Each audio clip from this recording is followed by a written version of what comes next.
दोस्तों, रोज़ की कहानी लिखी ब्लॉग में सबका हार्दिक स्वागत है। सबके मंगल और सुख की कामना के साथ बड़ों को मेरा सादर नमस्कार, छोटों को मेरा आशीर्वाद। मैं ठीक हूँ, आशा करता हूँ कि आप ठीक होंगे। रामचरितमानस के अयोध्या कांड में दोस्तों, कल के प्रसंग में हमने भगवान राम और सीता के संवाद की विस्तृत रचना जिस प्रकार से तुलसीदास जी ने की, एक ओर प्रेम के भावों का संचार है और दूसरी ओर धर्म की नीति, मर्यादित जीवन की पराकाष्ठा को ध्यान में रखते हुए भगवान राम ने सीता को वन के कठिन जीवन को देखते हुए अनेकों भावों से, अनेकों विचारों से, संवेदनाओं से सीता जी के अंतःकरण को जागृत करने के भावों से अनेकों सीख दे करके वन के जीवन की संपूर्ण व्यवस्थाएं, वन्य जीवन कितना कठिन, दुरूह और चुनौतियों से भरा हुआ होता है,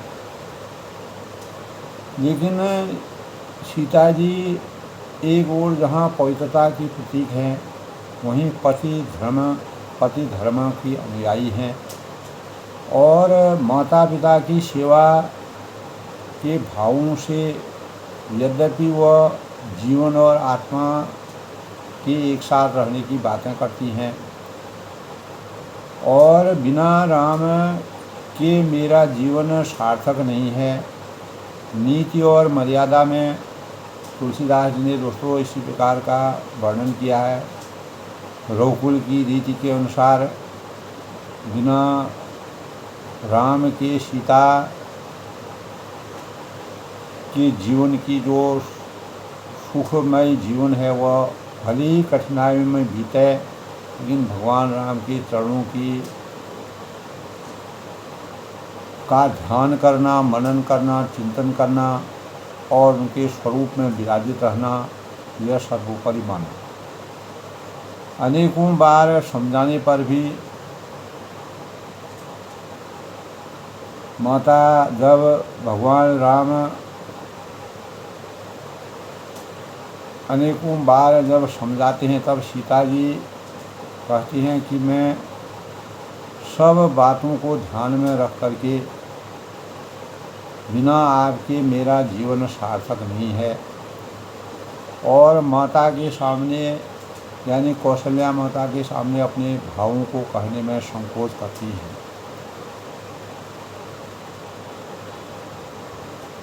भगवान राम ने अपने प्रिय वचनों से सीता जी को समझाने का प्रयास किया, लेकिन जब सीता जी ने वन की परेशानियों को, वन के असमंजस जीवन को और वन में अनेक प्रकार के पक्षी पशु हैं, वह मेरे कुटुंब साथी रहेंगे और वन के नगर और वृक्षों की छाल से निर्मित वस्त्र होंगे और पर्णकुटी पत्तों की बनी हुई झोपड़ी ही मेरे लिए स्वर्ग के समान सुखों को भोगने वाली होगी। उदार हृदय वन देवी और वन देवता ही मेरे सास ससुर वन में होंगे, मेरी सार संभार करेंगे और कुश और पत्तों की सुंदर जो बिछौना है उसी में मुझे अपार सुख की अनुभूति होगी, वही मेरा बिछौना होगा। कंदमूल फल अमृत के समान आहार मेरे होंगे और वन के जो पहाड़ हैं वह अयोध्या के सैकड़ों राजमहलों के समान मुझे प्रतीत होंगे। क्योंकि भगवान राम का सानिध्य मुझे मिलेगा। तो उस सानिध्य को मिलने के परिणामस्वरूप किसी प्रकार की भी परेशानियां हैं उसको मैं सहर्ष स्वीकार करती हूँ। क्षण क्षण में प्रभु के चरण कमलों को देख देख कर मैं हमेशा आनंदित रहूँगी।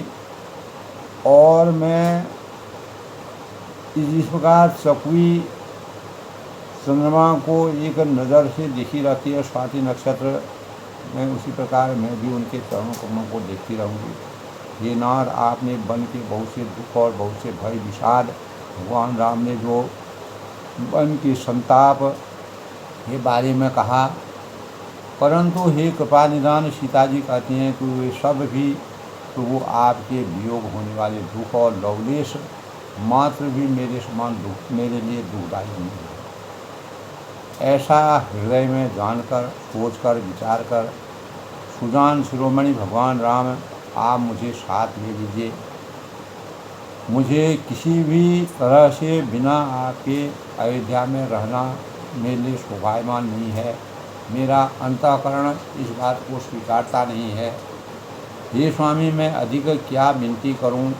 आप अंतर्यामी हैं, करुणा निधान हैं, सबके हृदय की बातों को जानने वाले हैं। तो अंततोगत्वा उन्होंने ये भी कहा है कि हे दीनबंधु, हे सुंदर, हे पूरे सांसारिक जीवन को सुख देने वाले शील और स्वभाव के प्रेम के भंडार, और यदि 14 वर्ष तक मुझे अयोध्या में रखते हैं तो मुझे आप किसी भी प्रकार से जीवित नहीं पाएंगे। तो क्षण क्षण में पल पल में आपके चरण कमलों को देखते रहने से मुझे मार्ग में चलते चलते किसी प्रकार की थकावट नहीं होगी। और प्रियतम, मैं सभी प्रकार के आपकी सेवा करते रहूँगी। मार्ग चलने से होने वाली जो थकावट है वो मेरी अपने आप ही दूर हो जाएगी, क्योंकि अवध वहाँ जा राम निवास।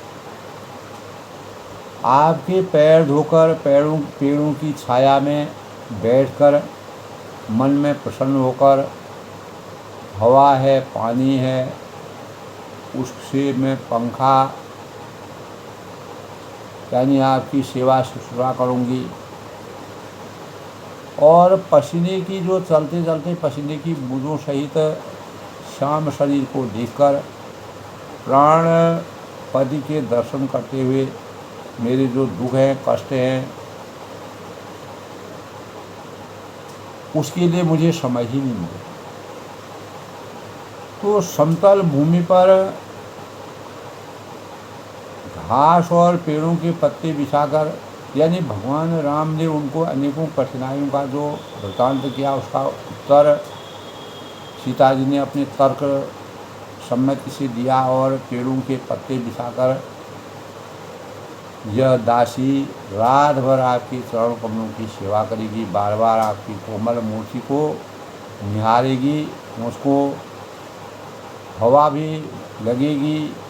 प्रभु पति परमात्मा के प्रति इस प्रकार की आस्था और श्रद्धा के भावों से प्रभु के साथ रहते हुए मेरी और आँख उठाकर भी कोई भी वन का कोई राक्षस हो, कोई भी जीव हो, जानवर हो, पशु हो, पक्षी हो, उसको देखने का दुस्साहस होगा ही नहीं। जैसे सिंह की स्त्री को देखकर खरगोश और सियार कोसों दूर भागते हैं, तो मैं सुकुमारी हूँ और मैं वन के योग्य नहीं हूँ, और मेरे पतिदेव वन में तपस्या करें और मैं अवध में रह कर के सुखों का भोग करूं। यह कहीं भी तर्क संगत, न्याय संगत और रघुकुल की मर्यादा के अनुकूल नहीं है।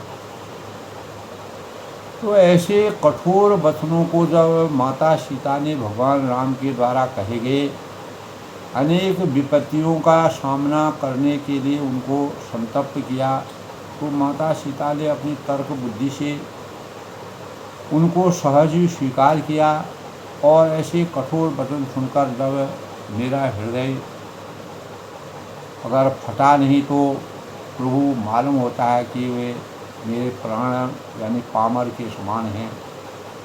और वियोग का भीषण दुख मैं हमेशा सहते रहूँगी। ऐसा कहकर सीता जी ने बहुत ही व्याकुल होकर के अपने वियोग के वचनों का प्रसंग भगवान राम को सुनाया। अर्थात शरीर में वियोग की बात तो अलग रही, वचन से भी वियोग की बात सुनकर वह भगवान राम अत्यंत ही विकल हो गए। और उनकी यह दशा देखकर रघुनाथ जी अपने हृदय में जान लिया उन्होंने कि हठपूर्वक उन्हें यहाँ रखने से प्राण ही नहीं रखेगी तो इस जीवन का कोई अस्तित्व नहीं है। सुख दुख, अच्छाई बुराई, कठिनताएं, चुनौतियाँ, सम विषमता जो भी होगी वह वन में भी होगी। कहूँ कपाल भानुकुल न था, परिहरि सोच चरो मन था। अंतोगत्वा भगवान ने कहा कि तब कृपालु भगवान राम रघुकुल के सूर्य कुल के यानी रघुवंश के स्वामी श्री रघुनाथ जी ने कहा कि हे प्रिय, सोच छोड़ दो और मेरे साथ वन को चलो। तुम्हारे अंतः मन की बातों को मैं समझ गया हूँ और तुम कष्टों को सहन करने की बात अगर तुम्हारी मन इच्छा में है तो मुझे कोई भी परेशानी नहीं है, नहीं विषाद कर अवसर आदि। और यह समय ज़्यादा सोच विचार का भी नहीं है क्योंकि माता पिता के द्वारा दिए गए वनवास को नियमबद्ध और समयबद्ध तरीके से हमको पूर्ण करना है। पूर्ण निष्ठा के साथ तुरंत वनगमन की तैयारी करो। तो श्री राम जी के इस प्रकार के वचनों को सुनकर प्रियतमा सीता जी को अनेकों प्रकार से समझाया। फिर माता के पैरों लगकर माता कौशल्या का आशीर्वाद प्राप्त किया और माता ने कहा कि बेटा जल्दी लौटकर प्रजा के दुख को दूर करना। जैसे ही 14 साल का वनवास पूरा होगा तो तुम मुझे मेरी सुध भूलना नहीं। तब वह कहते हैं कि विधाता क्या मेरी दशा भी फिर कभी पलटेगी। कौशल्या माता कहती हैं क्या आपने यानी अपने नेत्रों से मैं इस मनोहर जोड़ी को फिर कभी देख पाऊंगी। 14 वर्ष का समय बहुत लंबा होता है। हे पुत्र, यह सुंदर दिन शुभ घड़ी कब फिर लौट के आएगी। तो तुलसीदास ने पारिवारिक संवेदनाओं का जिस प्रकार से माया और पुत्र प्रेम पराकाष्ठा की बातों का जो वर्णन किया है, तुम्हारी जननी जीते जी तुम्हारा चाँद सा मुखड़ा फिर कब देखेगी। तो हे तात, तब वह कहते हैं बहुरी वत्स कछि लाल कही रघुपति रघुबर लाल कबई बुलाए लगाए ही और हर्ष मिलते का। तो माता कौशल्या जो है अनेकों भावों से अनेकों नामों से कभी वत्स कहते हैं, कभी तात कहते हैं, कभी लाल कहते हैं, कभी रघुपत कहते हैं, कभी रघुनाथ कहते हैं, कभी रघुबर कहते हैं। तो अनेकों प्रकार से उनको बुलाती हैं और हृदय से उनके मन का ध्यान अपने अंतःकरण में करती हैं और उनके अंगों को देखती हैं। यह देखकर माता स्नेह के मारे अधीर हो गई, व्याकुल हो गई और इतनी अधिक व्याकुल हो गई कि हृदय में कोई भी शब्द कहने को मन से नहीं निकलता है। श्री रामचंद्र जी अनेक प्रकार से उन्हें समझाते हैं, बुझाते हैं। वह समय और स्नेह वर्णन करना तुलसीदास जी ने जितना वर्णन किया यानी अथाह वर्णन है, उसको क्षण का वर्णन करना अद्भुत है। तब जानकी जी सास के पति सास के पांव छूती है, चरण स्पर्श करती हैं, उनका आशीर्वाद देती हैं और हे माता कहती है कि सुनिए मैं बड़ी ही अभागिनी हूँ, क्योंकि धर्म की नीति और सास ससुर की सेवा करना ही एक धर्म है। तो आपकी सेवा करने के समय देव ने, विधाता ने मुझे वनवास दे दिया, मेरा मनोरथ सफल नहीं किया। जो मेरे अंतर्मन की अपने पति की सेवा के साथ मैं सास ससुर की सेवा करूँगी, प्रजाजनों की सेवा करूँगी, अनेक प्रकार के सुचिता के भावों का विचार उनके मन में, अंतःकरण में विराजता है। आप शोभ का त्याग, किसी प्रकार का दुख न करें, परंतु कृपा न छोड़िएगा, दया न छोड़िएगा। कर्म की गति कठिन होती है, विधाता की गति को कोई जान नहीं सकता है। मुझे यानी भी कुछ दोष, किसी का दोष नहीं है। सीता के वचन को सुनकर सास व्याकुल हो गई और उनकी दशाओं में किस प्रकार की का बखान करूं, तुलसीदास जी कहते हैं उस समय के परिवेश का वर्णन करना। उन्होंने सीता जी को बार बार अपने हृदय अंकन से लगाया और धीरज धरकर शिक्षा दी, अनेक प्रकार की सीख दी, आशीर्वाद दिया। जब तक गंगा और यमुना में नदी रहेगा तब तक तुम्हारा अटल सौभाग्य इस पृथ्वी मंडल में हमेशा विराजमान रहेगा। ऐसे आशीर्वाद को लेकर के सीता जी को सास ने अनेकों प्रकार से आशीर्वाद दिया, शिक्षाएं दी और सीता जी बड़े ही प्रेम के भावों से बार बार चरण कमलों में सिर नवाकर माता का आशीर्वाद प्राप्त करते हैं। तो इस प्रकार दोस्तों कल के प्रसंग की बातें थी। तो सीता भगवान रामचंद्र जी के साथ वन जाने के लिए तैयार होती हैं, माता का आशीर्वाद प्राप्त होता है। तो आगे के प्रसंग में दोस्तों उससे पहले आज के शुभ पंचांग की कहूँगी। तो आज का पंचांग दोस्तों, आज 10 मई 2025 विक्रम यानी दिन शनिवार है।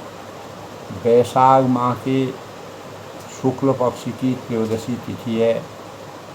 विक्रम संवत 2082, सब संभव 1947, सिद्धार्थी नाम संवत्सर, सूर्य उत्तरायण में, चित्रा नक्षत्र, चंद्रमा कन्या राशि में प्रवेश करेंगे, रोहिणी नक्षत्र भी है।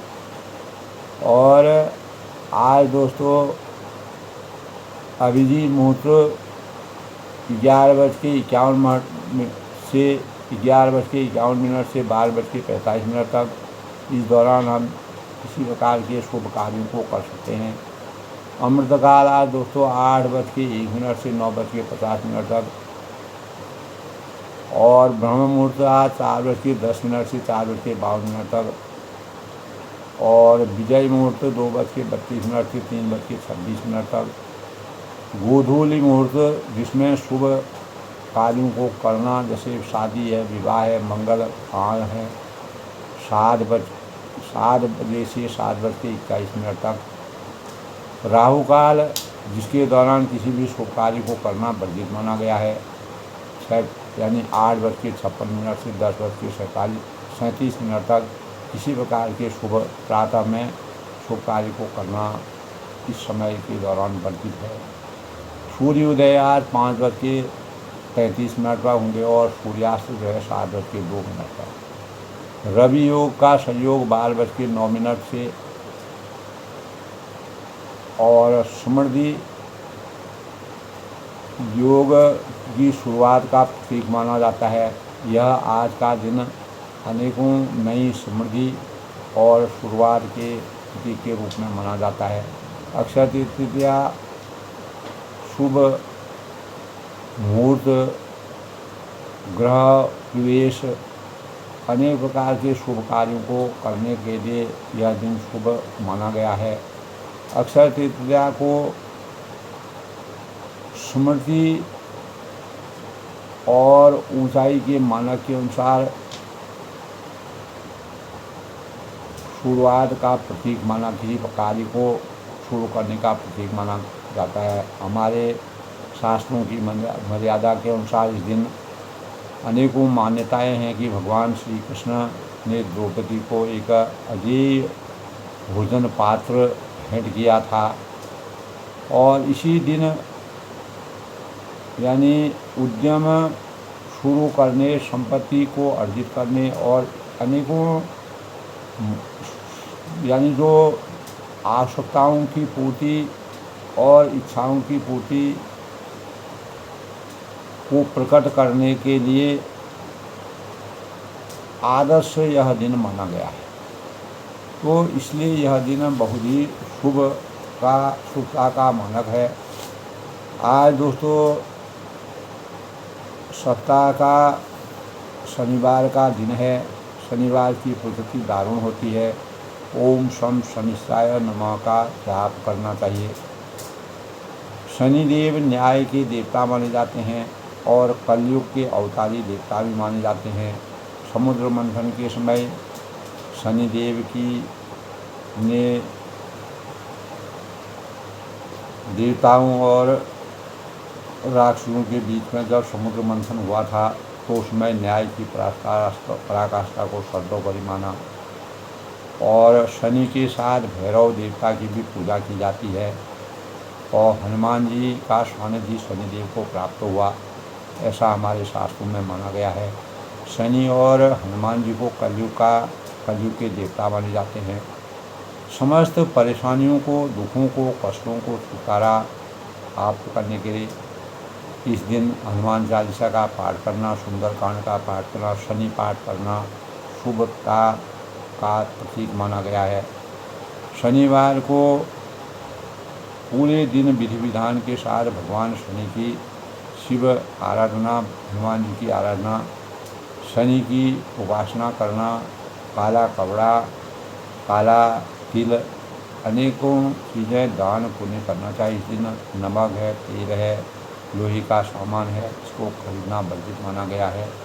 और भगवान शनिदेव का पूजन करके, दीपक जला के, पीपल के पेड़ की परिक्रमा करके, जल प्रवाहित करके भगवान शनि के तेल अर्पित करके भगवान शनि पर दीपक जलाना चाहिए। सायंकाल शनिदेव की पूजा करने का विधान है। शनिवार को दीनहीन है, गरीब है और जो ज़रूरतमंद है और वृद्ध आत्माएं हैं, उनको किसी प्रकार से सताना नहीं चाहिए, उनको भोजन कराना चाहिए। और ज़रूरत अगर आवश्यक हो तो उनको खिचड़ी का दान करना शुभ माना गया है। दान भोजन करना, गरीबों की रक्षा करने से शनि देव प्रसन्न होते हैं, ऐसा हमारे शास्त्रों में कहा गया है। इस दिन दोस्तों न्याय कर्म फल के देवता शारीरिक समर्पण के भावनाओं से भगवान शनि का पूजन किया जाता है। और इस दिन शनिवार का शनिदेव गरीबों को दीन होने की रक्षा करने से, उनकी सेवा शुश्रूषा करने से प्रसन्न होते हैं। और इस दिन मशीनरी का सामान है, फर्नीचर है, इत्यादि चीज़ें खरीदना वर्जित माना गया है। इसीलिए इस दिन खिचड़ी खाने से सकारात्मक ऊर्जा का संचार जीवन में होता है। शनिदेव अच्छे कर्मों और अच्छे फलों के प्रदाता माने गए हैं। जो जस करें तस फल चाखा। और गलत कर्मों को दंड देते हैं, अच्छे कर्मों के प्रदाता माने जाते हैं। जीवन सफल होता है। शनि की साढ़े प्रत्येक मानव के जीवन में 3 बार अवश्य आती है। तो अगर हमारा शनि इस दौरान हमें अपने शनि को मजबूत करने के लिए शनिदेव की आराधना करना, शनि पाठ करना, शनि जाप, ओम शम शनिश्चाय नमः का जाप करना चाहिए। शनिदेव को तेल अर्पित करना चाहिए। दीनहीन गरीब की सेवा करनी चाहिए। काले वस्त्र और तिल का दान करना चाहिए।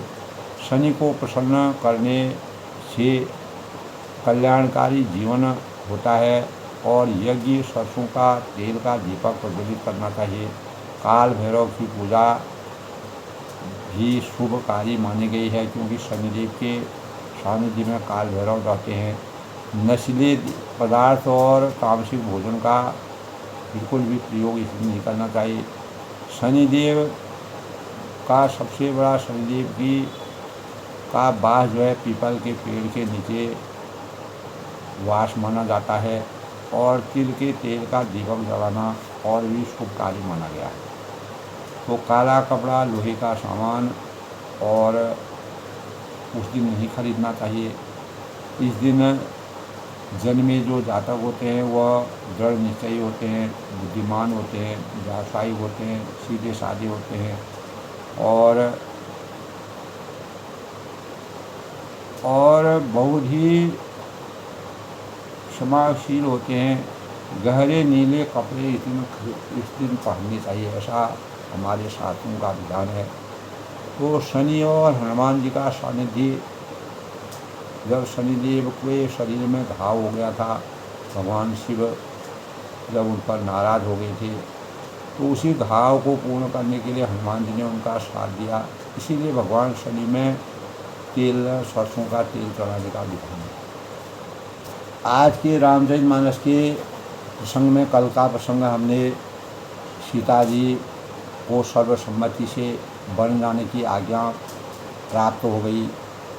तब भगवान राम, सीता और लक्ष्मण तीनों का संयोग, भगवान राम अपने विवाह से पूर्व भी लक्ष्मण जी को अपनी छाया के रूप में मानते। तो जब सीता जी पूर्ण रूप से संतप्त हुई, बन जाने के लिए उनको पूर्ण स्वीकारता प्राप्त होगी, उन्होंने सभी कष्टों को सहन करने की इच्छा व्यक्त की। तो इसी समय अब लक्ष्मण जी की बारी आती है। लक्ष्मण जी रामचंद्र जी को किस प्रकार से प्रेम करते हैं, उनके साथ रहते हैं, बिना उनके उनका जीवन जो है अधूरा है, ऐसा रामचरितमानस की में तुलसीदास ने वर्णन किया है। तब जब सीता जी बन जाने के लिए तैयार होती है, तो ऐसे अवसर पर लक्ष्मण जी कहाँ छूटते। समाचार जब लक्ष्मण पाए, व्याकुल बिलग बदन उठाए, कंप पुलक तन नयन समीरा, गहे चरण अति प्रेम। क्योंकि लक्ष्मण जी जो है, जब विश्वामित्र जी ने दशरथ जी से अनुरोध करके, अनेक प्रकार की याचना करके भगवान राम और लक्ष्मण को अपने यज्ञ की रक्षा करने के लिए भेजा था, तब भगवान राम के साथ लक्ष्मण जी भी गए और स्वयंवर में भी भगवान के साथ लक्ष्मण जी विराजमान थे। बिना राम के लक्ष्मण जी का कोई भी कार्य संपन्न नहीं होता था, इसलिए वह शेषनाग के अवतारी माने गए हैं। तो निश्चित ही है कि लक्ष्मण जी भी जिद करेंगे बन जाने के लिए। समाचार जब लक्ष्मण पाए, जब लक्ष्मण जी ने समाचार इस प्रकार का पाया कि भगवान राम वन को जा रहे हैं, व्याकुल बिलख बदन की भाई, तो तब वे व्याकुल होकर उदास मुँह उठ दौड़ करके आए। कंप पुलक तन नयन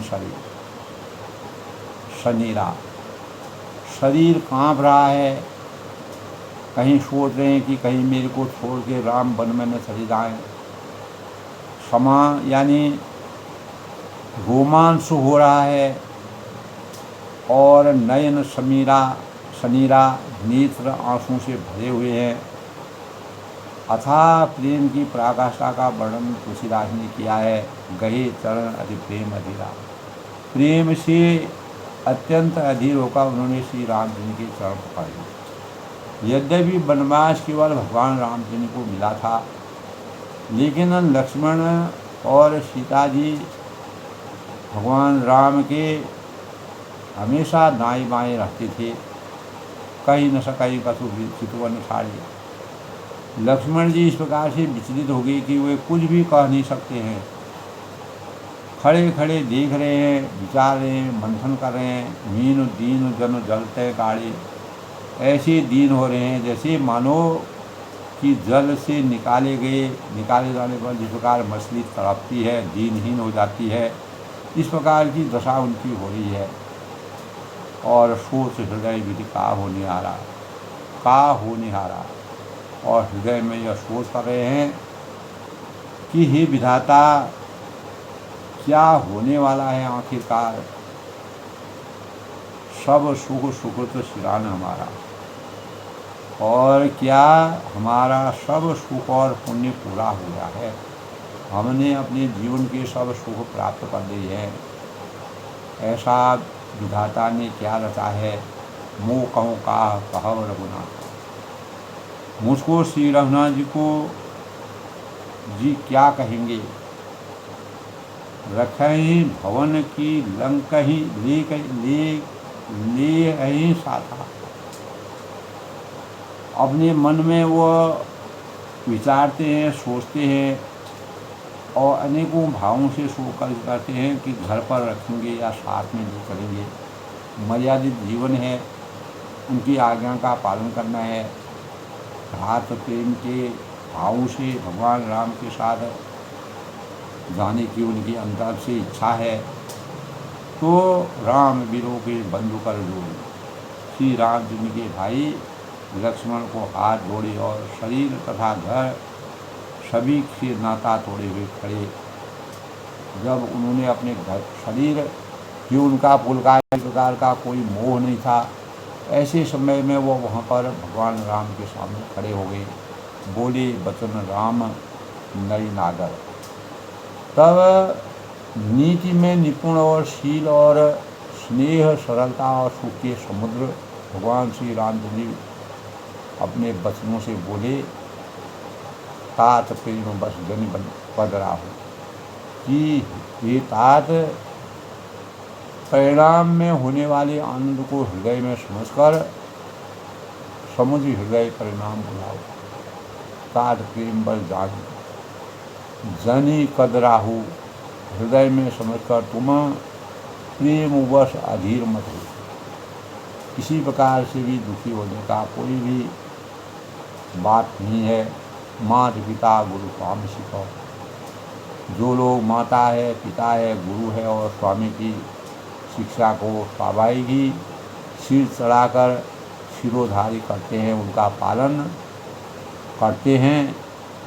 लेहूँ लाभ तीन जन्म करो, नतर जन्म जग जाए। उन्होंने ही जन्म लेने का लाभ प्राप्त किया। इस सांसारिक जीवन में असली जीवन की पराकाष्ठा वही है कि माता पिता गुरु स्वामी की शिक्षा को स्वाभाविक ही जो शिरोधारी करते हैं, उनकी सेवा करते हैं, उनका आशीर्वाद प्राप्त करते हैं, वे बड़े धन्य हैं और सुखदायी हैं। लाभकारी उनका जीवन है। नहीं तो जगत में बना कार्य भी निकल जाता है। अस जिया दान सुनो सिद्धान। तो इन सब बातों को अपने अंतःकरण में विचारते हुए हे भाई, हृदय में ऐसा जानकर ऐसे सीख सुनो, करम मात पितु पद सेवकाई। तुम्हारा कर्तव्य है कि माता पिता के चरणों की सेवा करना। और भवन भरत रिपुसूदन नहीं, भरत और शत्रुघ्न घर पर नहीं है, वो अपने ननिहाल में हैं। ऐसे समय में राव वृद्ध समय दुख मन माही।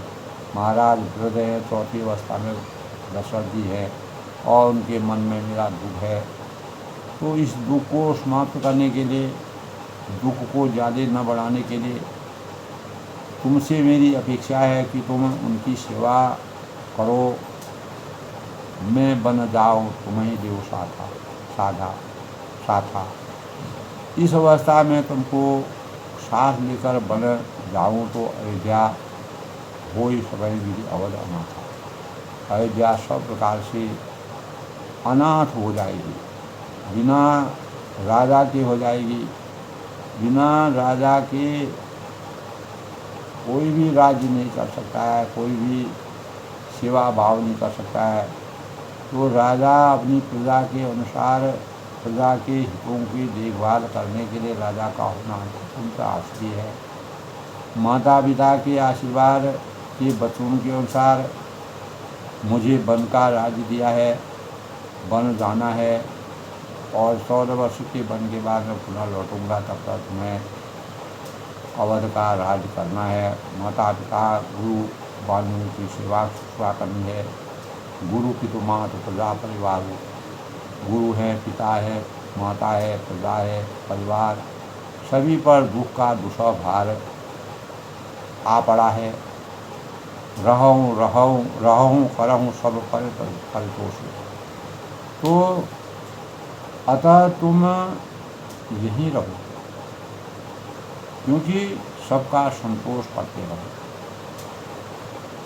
अर्थ धर्म काम मोक्ष की प्राप्ति के लिए, प्राप्ति के भावों को अपने जीवन में चरितार्थ करने के लिए हमें मर्यादित जीवन की अपेक्षा को पूर्ण करने के लिए न तो तात हो ही बड़े दोस्तों।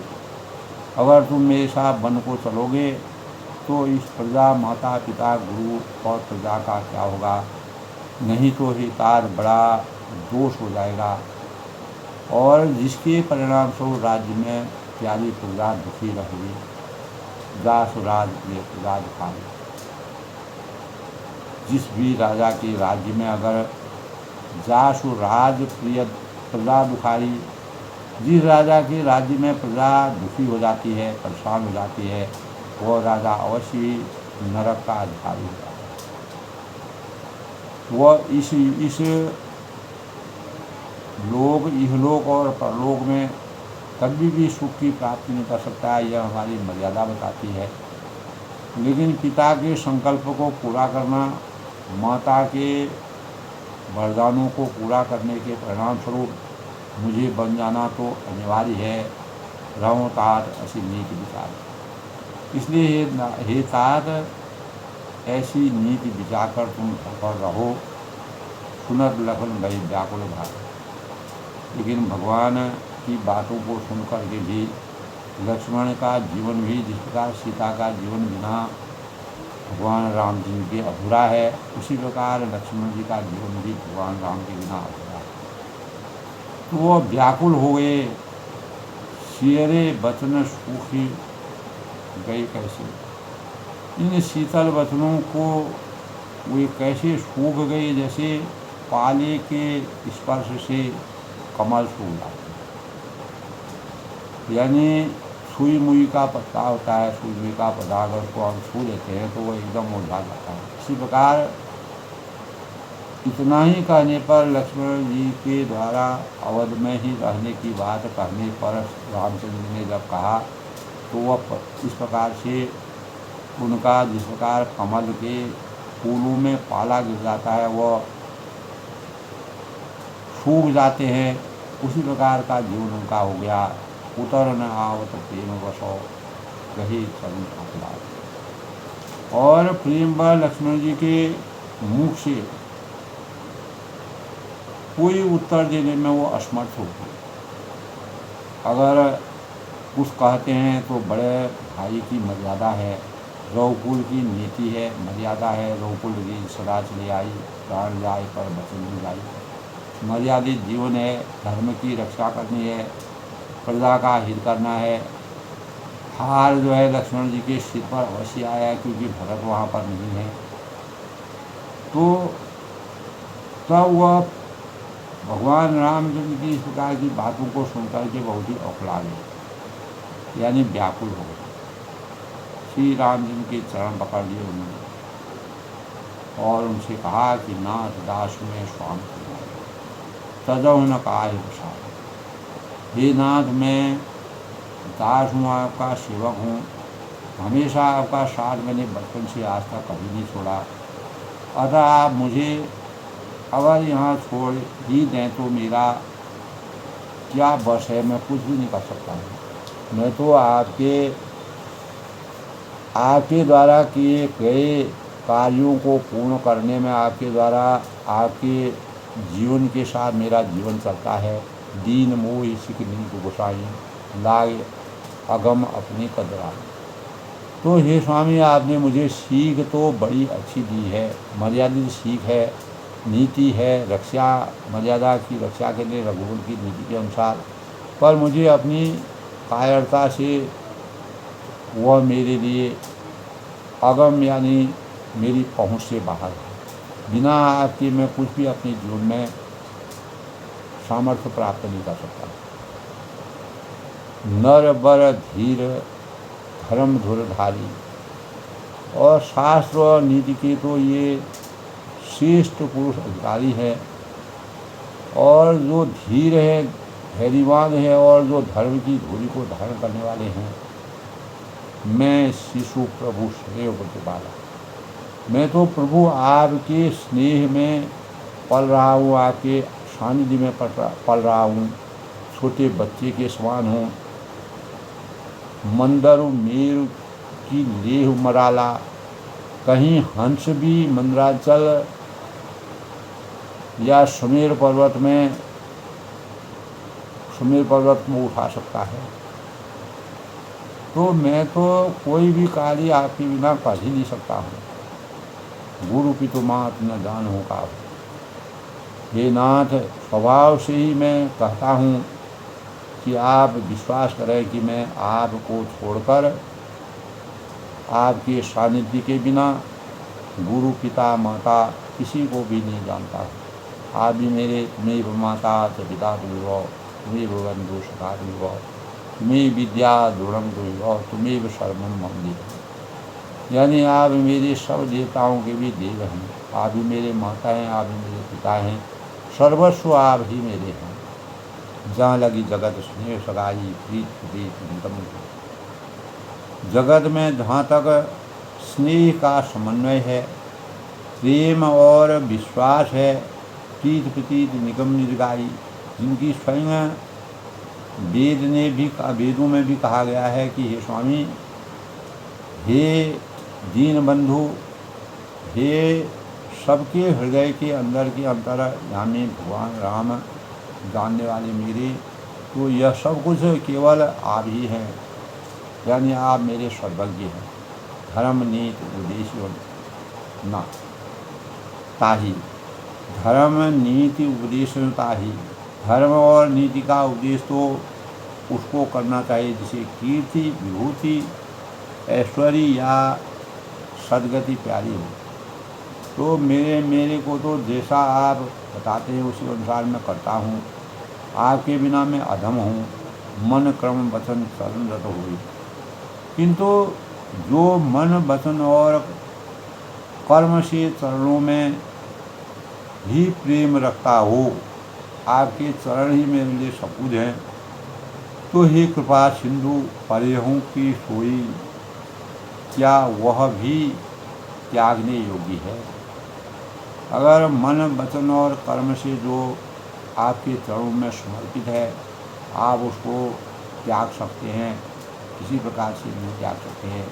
नीति ऐसा नहीं करती है, मर्यादा ऐसी। यद्यपि माता पिता गुरु देवता तो मेरे सब कुछ आप ही हैं। करुणा सिंधु संबंध के सुनि मृदु वचन विनी, दया के समुद्र धीरता के मानक श्री रामचंद्र ने जब यानी भले भाई के कोमल भाई के वास्तविक प्रेम और स्वार्थ की बातों को सुना, मृदु वाणी को सुना, नम्रतापूर्वक वाणी को सुना, तो उन्हें स्नेह के कारण डरे हुए जानकर हृदय में लगाकर उनको समझाने का प्रयास किया। तो लक्ष्मण जी ने अपने